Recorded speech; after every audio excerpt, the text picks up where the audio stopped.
Assalamualaikum warahmatullahi wabarakatuh. Waalaikumsalam warahmatullahi. A'udzubillahi minasyaitonirrajim. Bismillahirrahmanirrahim. Alhamdulillahirabbil alamin wassalatu wassalamu ala asrofil anbiya wal mursalin wa ala alihi wa sahbihi ajma'in. Rabbi shrah li sadri wa yassir li amri wa hlul 'uqdatam min lisani yafqahu qawli waj'alni waziran min ahli amma ba'd. Puan semua yang hadir. Alhamdulillah kita dalam keadaan sehat walafiat tanpa suatu halangan. Kita dapat menyambung pengajian kita Al-Quran. Dah kita baca dan sekarang kita teruskan belajar hadis.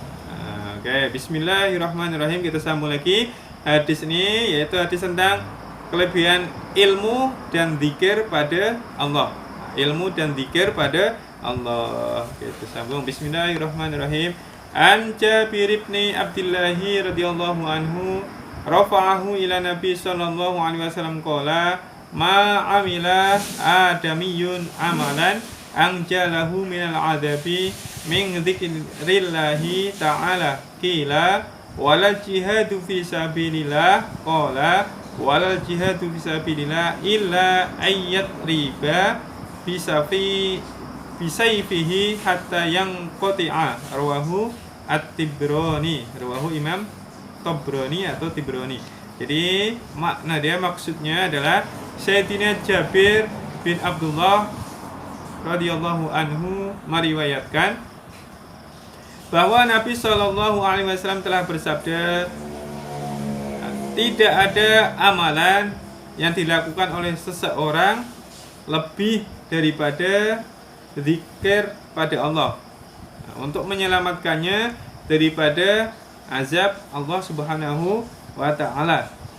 Ditanyakan, walaupun jihad di jalan Allah Subhanahu wa ta'ala, ditanyakan macam tu.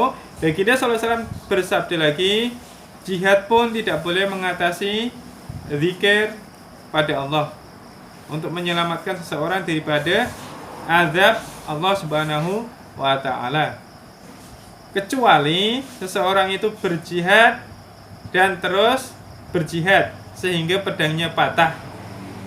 Oke, barulah jihad pun boleh menyamai zikir pada Allah untuk menyelamatkan diri daripada azab Allah Subhanahu wa ta'ala. Hadis riwayat Imam At-Tabrani. Jadi kelebihan zikir, zikir ini macam-macam. Baca istighfar pun zikir, baca subhanallah pun zikir, baca alhamdulillah, baca takbir, Allahu akbar pun zikir. Apa sajalah, salawat pun zikir. Jadi kelebihan zikir ini, jika kita rajin mengamalkan zikir, apa saja zikir, ingat pada Allah, tak kira sebut Allah atau salawat, apa takbir atau subhanallah, maka amalan seseorang tadi zikir pada Allah ini boleh menyelamatkan orang tadi daripada siksa Allah atau azab Allah. Jadi itulah kelebihan kita rajin berzikir. Jadi Rasulullah ditanyakan oleh sahabat tadi, walaupun jihad di jalan Allah, walaupun berperang kerana Allah, walaupun berperang kerana Allah, takkan boleh mengalahkan keistimewaan zikir pada Allah. Sebab zikir pada Allah ini boleh menyelamatkan kita daripada siksa Allah atau azab Allah. Okey, terutama azab kubur dan azab api neraka. Dengan zikir, insya-Allah kita akan diselamatkan oleh Allah atau terbebas daripada siksa atau azab Allah. Paham? Itu keutamaan zikir dibanding perang atau jihad. Kecuali orang tadi berperang selalu, berjihad selalu, selalu berperang terus, sehingga pedangnya patah sebab berlawan dengan musuh yang kafir, kafir yang memerangi Islam. Kalau kafir sini, maaf cakap, orang Cina, orang India itu yang tak musuh Islam, tak boleh kita perang ni dia. Sebab dia kafir dhimmi namanya. Kafir dhimmi ini tak memusuhi Islam. Ya, tapi kalau kafir harbi, kafir yang memusuhi Islam, menghalau kita dari negara Islam, lepas itu memusuhi kita, itu maka wajib berperang dengannya. Kafir yang memusuhi Islam lah yang wajib perang, kita pun berperang sehingga perang banyak kali, perang jihad fisabilillah sampai pedangnya patah sebab lawan musuh tadi, maka baru pahalanya sama dengan zikir Allah. Zikir pada Allah boleh menyelamatkan juga daripada siksa atau azab Allah Subhanahu wa ta'ala. Paham? Contoh dia Palestin. Lebih kurang lah. Palestina sebab diserang oleh Israel. Ya. Maka jihad macam tu, maka insya Allah termasuk mati syahid atau jihad fisabilillah, memerangi orang kafir yang memusuhi Islam, itu contohnya. Oke, wallahu alam bisawab. Kama qala Rasul sallallahu alaihi wasallam. Paham nih semua hadis nih?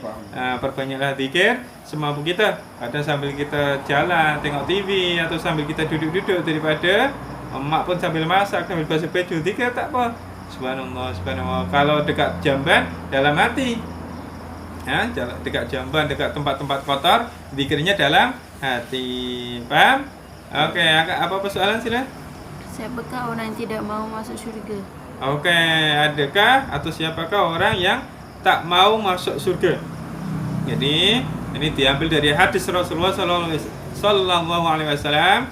Jadi, semua umatku, kullu ummati yadkhulunal jannah illa man aba.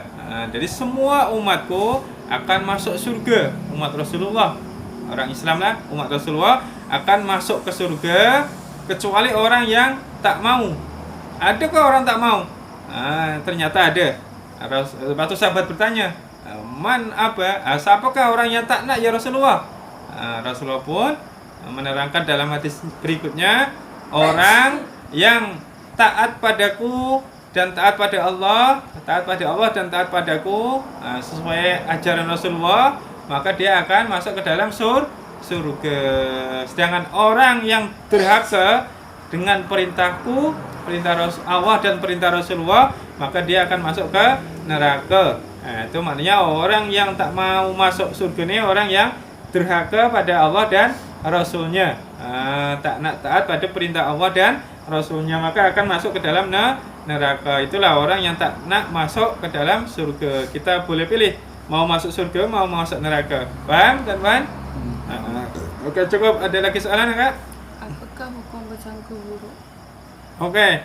Apakah hukumnya bersangka buruk pada orang lain?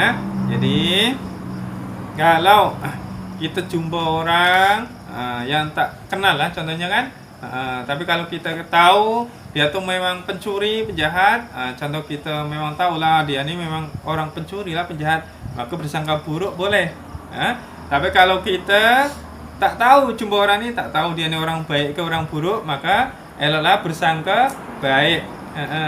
Sangka baik lah, jangan bersangka buruk pada orang. Tapi kalau dekat jalan, lepas itu kita tahu orang ini memang orang jahat lah nih, atau orang itu lepas mencuri lah, kita nampak, maka bersangka buruk boleh. Tapi kalau kat jalan nih, kalau kita tak tahu orang ini baik ke buruk, maka bersangka baik itu lebih utama. Oke, paham? Terlebih-lebih dengan kawan kita, kita dah kenal kawan-kawan orang tu baik, maka eloklah bersangka baik, jangan bersangka buruk dengan orang lain. Oke, paham tuan-tuan? Oke, cukup. Ada soalan lagi? Ada soalan, Okey, satu silakan. soalan. Okey, sekarang ni contoh dia sekarang ni satu hamba Allah tu dia minum arak. Oke. Jadi minum arak dia tak boleh pergi membeli, jadi dia macam tak boleh pergilah. Jadi dia suruh anak dia membeli. Ya. Habis tu saya nak tahu, Ya.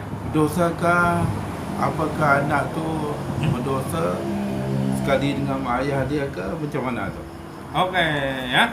Jadi bab arak Ya. atau minuman keras atau khamr nih. Ya. Jadi siapa saja orang yang minum arak, orang yang menjual arak, orang yang membelikan arak, orang yang menuangkan arak, semua dilaknat oleh Allah atau dikira dosa atau haram. Maka kalau siapa saja disuruh pun termasuk dapat dosa. termasuk bapaknya sendiri. Bapaknya yang nyuruh pun berdosa, anaknya yang disuruh nak belikan juga pun dosa, penjualnya pun dilaknat Allah juga dosa. Jadi habis kena taat pada orang tua. Macam mana kalau disuruh tak taat pada orang tua? Kita kena tengok. Oke, contoh suami suruh istri suruh beli minuman keras, contoh juga anak disuruh ayah suruh beli minuman keras, maka wajib tidak taat. Wajib tidak taat apabila perintah untuk kemaksiatan. Contoh suruh minuman keras, suruh buka aurat. Oke, contoh istri ini masih muda, yang kalau keluar tak payah tutup rambut lah, lebih cantik tak payah tutup rambut, buka aurat. Itu wajib tidak taat. Paham?